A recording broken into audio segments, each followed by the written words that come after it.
Hello tout le monde, j'espère que vous allez bien. Petit disclaimer avant de commencer cette vidéo, je voudrais parler de ce passage qui dit « Je mets devant toi la mort et la vie, choisis la vie ». Cette vidéo est faite pour informer et pour exhorter des chrétiens et des non-chrétiens afin que personne ne puisse dire « je n'étais pas au courant, je ne savais pas que toutes ces pratiques étaient si mauvaises ou où cela m'emmenait ». C'est un fléau de notre société actuelle. Sachez que ça ne date pas d'aujourd'hui, qu'il y en a eu déjà à l'époque de la Bible et que la Bible fait de nombreuses références à tout ce qui est astrologie, yoga, pierre, magie, sorcellerie, etc. Et c'est dans cette vidéo que j'aimerais exhorter le peuple de Dieu à ne pas simplement suivre des pratiques comme ça, mais à vous rendre compte à quel point cela peut nous mener à la mort et non à la vie.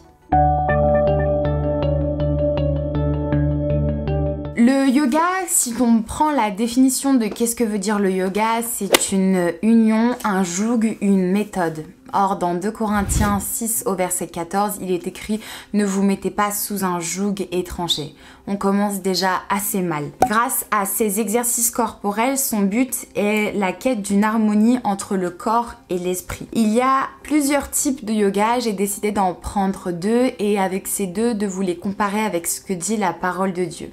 Il y a le Jnana Yoga. Son but est d'atteindre la connaissance transcendante. Lisons dans 1 Timothée chapitre 2 versets 3 à 4, il dit « Cela est bon et agréable devant notre Sauveur, qui veut que tous les hommes soient sauvés et parviennent à la connaissance de la vérité. » Dans un autre passage, Jésus dira « Je suis le chemin, la vérité et la vie. » Qu'est-ce que la vérité? Jésus est la vérité.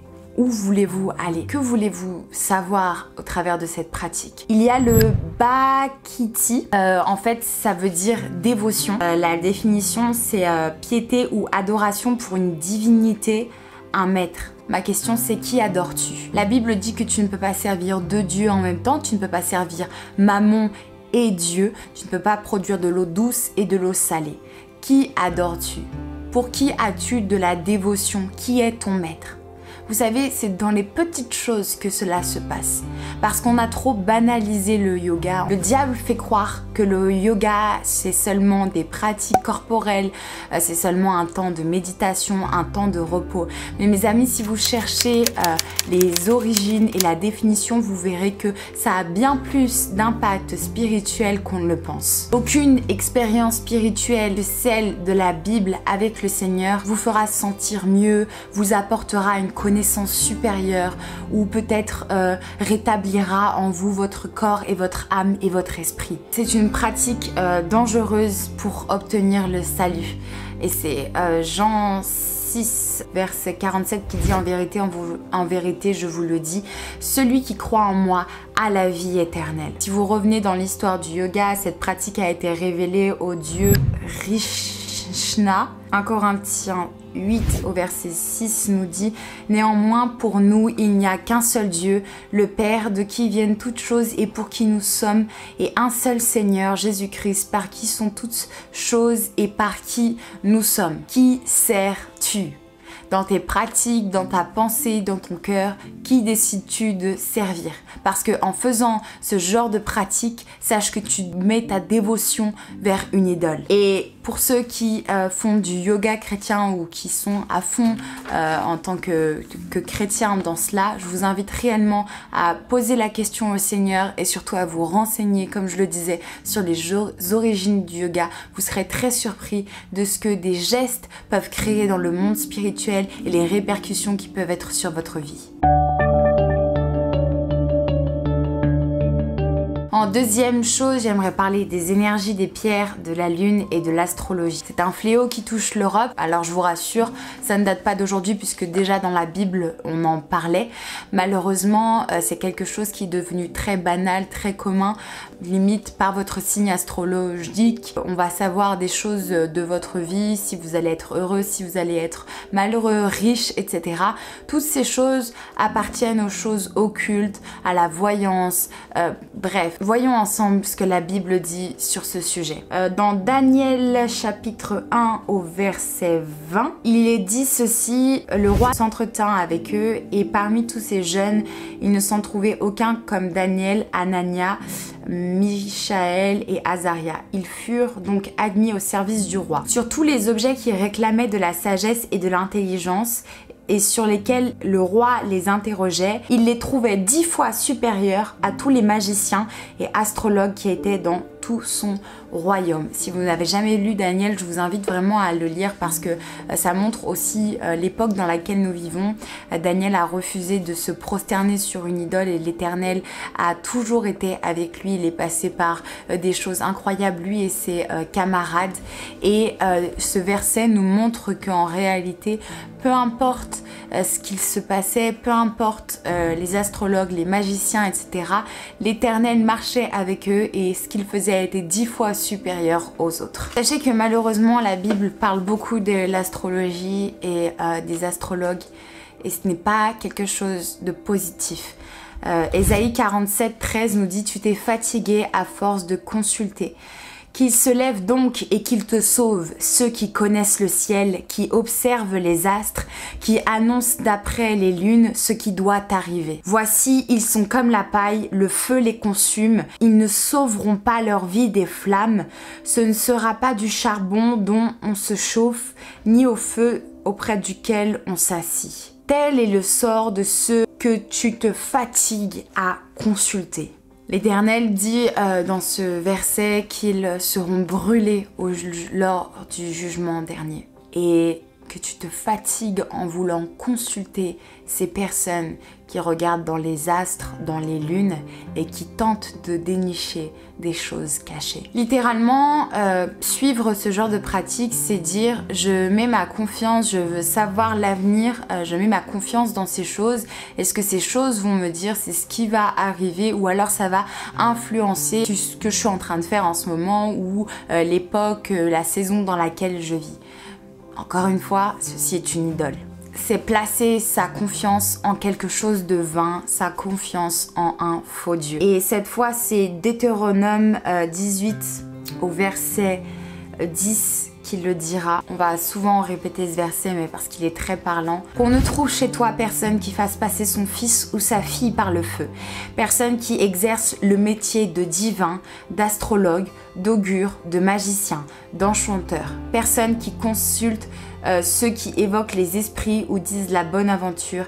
Personne qui interroge les morts. Car quiconque fait ces choses est en abomination à l'Éternel. En Deutéronome 4 au verset 19, il est écrit: veille sur ton âme de peur que, levant tes yeux vers le ciel et voyant le soleil, la lune et les étoiles, toute l'armée des cieux, tu ne sois entraîné à te prosterner en leur présence et à leur rendre un culte.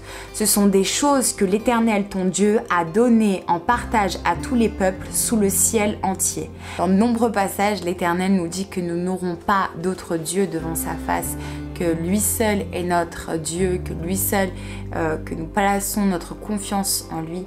Et encore une fois, que les astrologues, toutes ces choses-là finiront vraiment mal lors du jugement dernier. Je vous invite à lire Jérémie, surtout le chapitre 27 et 28.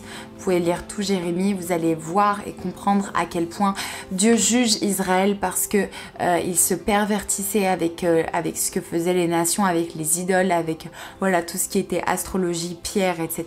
Dieu est très sévère par rapport à ça. Le monde physique n'est que le reflet de ce qui se passe dans le monde spirituel. Chaque humain est corps, âme et esprit. Chacun d'entre nous. Et c'est vrai qu'il y a des choses spirituelles qui se passent que nous ne voyons pas forcément, mais elles existent et elles sont bien là.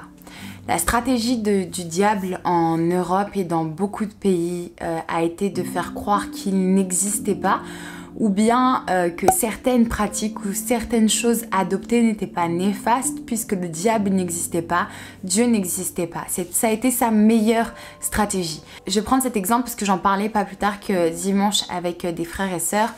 Le problème, c'est que si vous allez par exemple en Afrique, les gens savent que le diable existe et que Dieu existe. Et quand on fait de la magie, quand on fait des sorts, quand on fait toutes ces choses, on sait très bien qui on sert. Absolument rien ne peut vous recharger si ce n'est Dieu.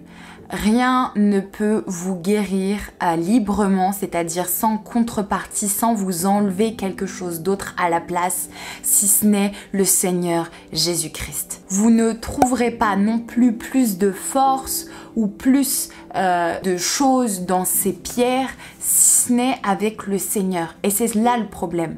C'est qu'on pense que ce sont simplement des pierres, on pense que ce sont des choses anodines. C'est là toute la stratégie. En réalité, ça vous lie avec des choses obscures, ça vous rend encore plus malade sur d'autres points, ça vous donne quelque chose, ça vous prend quelque chose d'autre. Il est très facile de voir l'impact néfaste qu'ont ces choses. Ça devient une idole, vous ne pouvez plus vivre sans, en pensant que toute votre énergie se situe dans ces choses-là, que si vous avez telle ou telle pierre, alors vous serez rempli de telle ou telle énergie. D'où viennent ces choses? De quel Dieu prenez-vous cette énergie? Il y a un seul Dieu. Si vous ne prenez pas toutes ces choses du seul Dieu, de qui prenez-vous? Ils disent que ça apporte du positif, que ça vous apporte une paix intérieure. Mais Jésus est le prince de paix. Vers qui voulez-vous une autre paix que celui qui est le prince de celle-ci? Celui qui l'a même initié. Dieu est l'auteur de paix. C'est une des choses qui le caractérise. C'est quelque chose aussi qui explose beaucoup de personnes qui ressentent à l'intérieur d'elles avoir des dons, qui veulent voir les choses, qui prédisent l'avenir, qui font vraiment des tas et des tas de choses. Dieu condamne fermement et sévèrement cela. Lévitique chapitre 20, verset 27 qui dit « Si un homme ou une femme ont en eux l'esprit d'un mort ou un esprit de divination, ils seront punis de mort, on les lapidera, leur sang retombera sur eux. » Dans ce passage, c'était tellement une abomination, ça pouvait tellement pervertir le peuple, créer tellement de mauvaises conséquences qu'on leur dit même « vous mourrez par lapidation ». Deutéronome 18 au verset 10, on ne trouve chez toi personne qui fasse passer son fils ou sa fille par le feu. C'était une pratique d'idole, voilà, d'enchanteur, etc.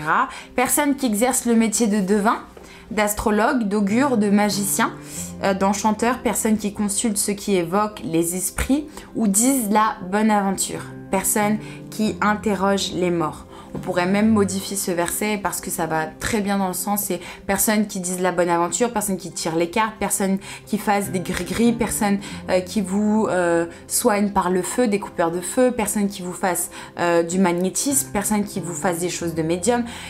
Toutes les choses, toutes les tendances actuelles, Dieu le dit. Parce que ça existait déjà à l'époque. Et là, on dit, ils périront par le feu. Ces croyances, elles sont basées sur de faux dieux, sur des esprits, sur des morts. 2 Corinthiens 11, verset 14 nous dit « Cela n'est pas étonnant puisque Satan lui-même se déguise en ange de lumière. Il n'est donc pas étranger que ses ministres aussi se déguisent en ministres de justice. Leur fin sera selon leur œuvre. » Très souvent, ces personnes, de l'impact négatif de ce qu'elles sont en train de faire et de combien finalement elles travaillent pour les œuvres du diable en exerçant toutes ces choses, en se déguisant en personnes de lumière, en voulant faire le bien, etc.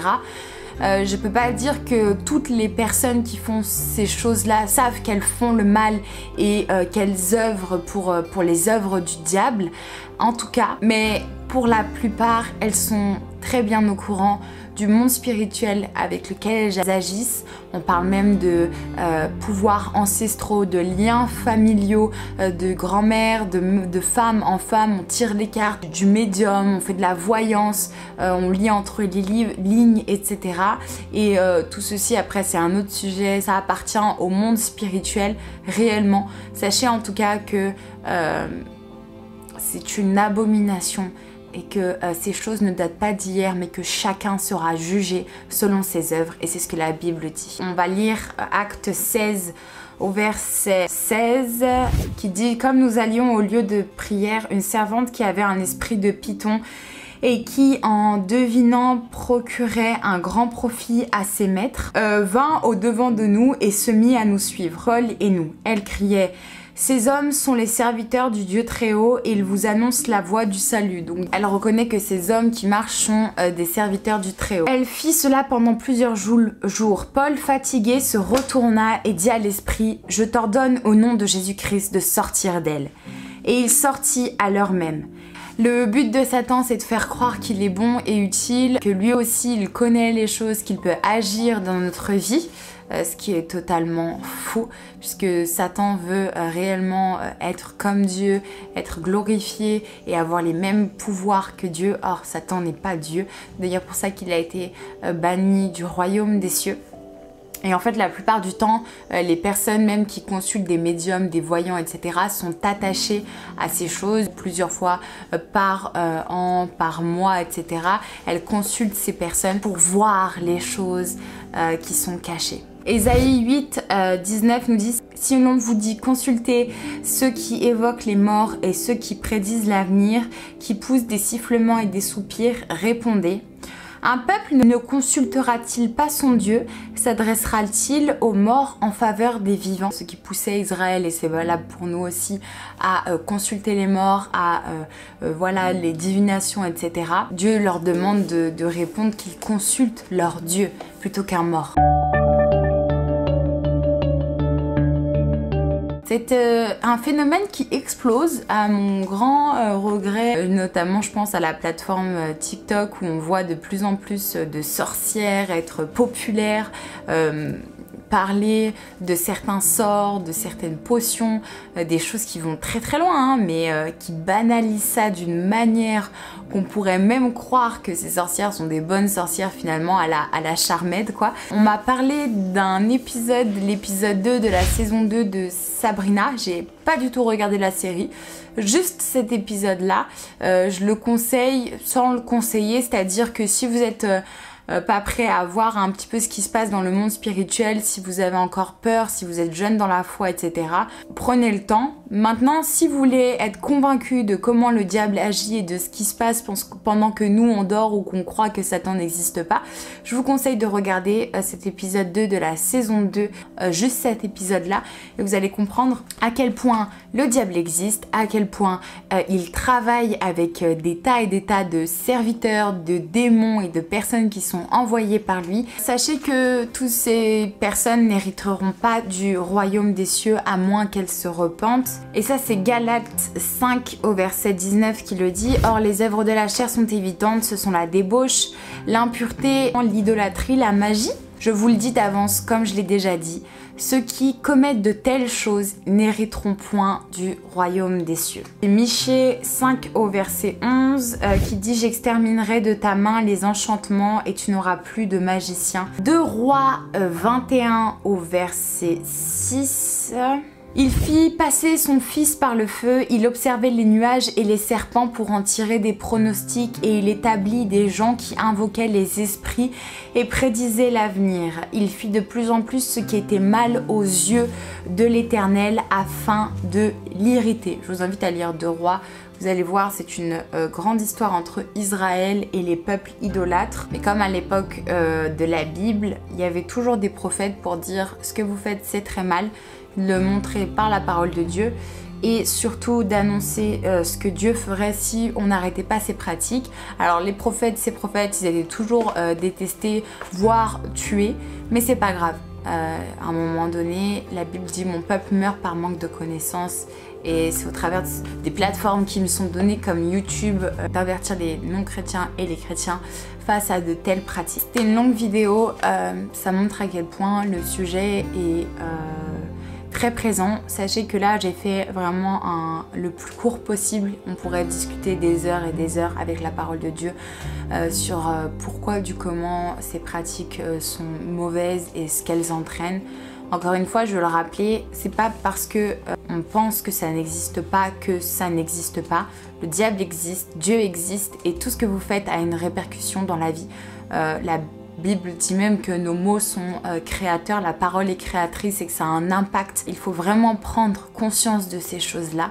Encore une fois, cette vidéo, elle est à titre informatif. Je vous invite à tout simplement prier, à demander à Dieu de vous éclairer face à toutes ces révélations, face à sa parole, à toutes ces pratiques qui vont ne faire qu'accroître, hein. Vous voyez bien dans les grandes surfaces, dans des magasins d'électroménager ou électronique, etc. On vend des pierres, il y a des rayons entiers sur des potions à faire, sur des livres à avoir, sur des dons à exercer. Sachez que toutes ces choses emmènent à la mort.